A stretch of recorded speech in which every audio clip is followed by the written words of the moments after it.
menjatuhkan vonis mengalami kerugian. Sidang kasus suap. Hukum bagi rakyat kecil seperti diibaratkan peluru yang menghujam jantung.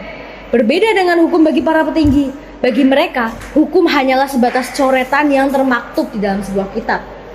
Hukum hanya berfungsi bagi mereka yang tidak dapat menyewa pengacara. Tak perlu diragukan lagi, asas equality before the law pun sudah mulai pudar dari dimensi masyarakat.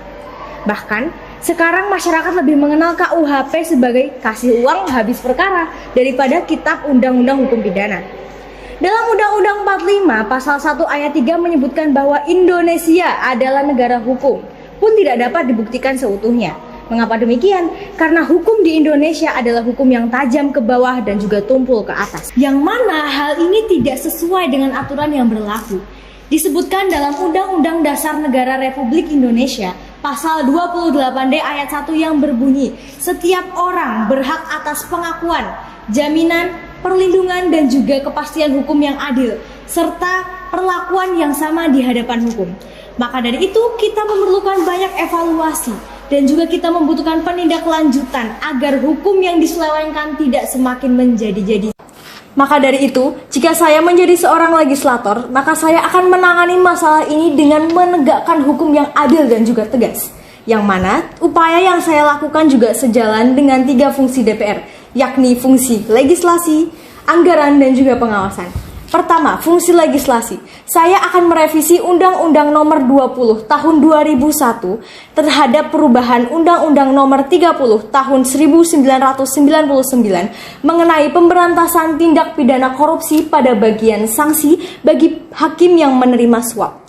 Saya akan merevisi pada bagian sanksi pidana bagi hakim yang menerima suap berupa denda yang lebih berat.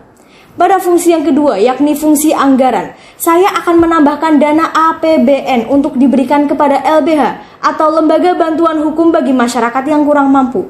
Diharapkan dengan dana bantuan ini, maka Lembaga Bantuan Hukum dapat memaksimalkan pekerjaannya sehingga menjamin keadilan sosial bagi seluruh rakyat Indonesia.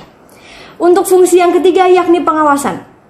Saya akan mengawasi dan juga memastikan undang-undang terkait pemberantasan tindak pidana korupsi sudah berjalan dengan semestinya. Saya juga akan melaksanakan rapat evaluasi bulanan dengan pihak terkait untuk menjaga keefektifan dari undang-undang terkait pemberantasan tindak pidana korupsi. Keadilan tidak hanya dilihat untuk dapat dilakukan, namun juga harus dilakukan agar dapat dipercaya. Saya Aska Hafizah Ramadhania, calon legislator Parlemen Remaja 2023, Dapil Jawa Tengah 5, pamit undur diri.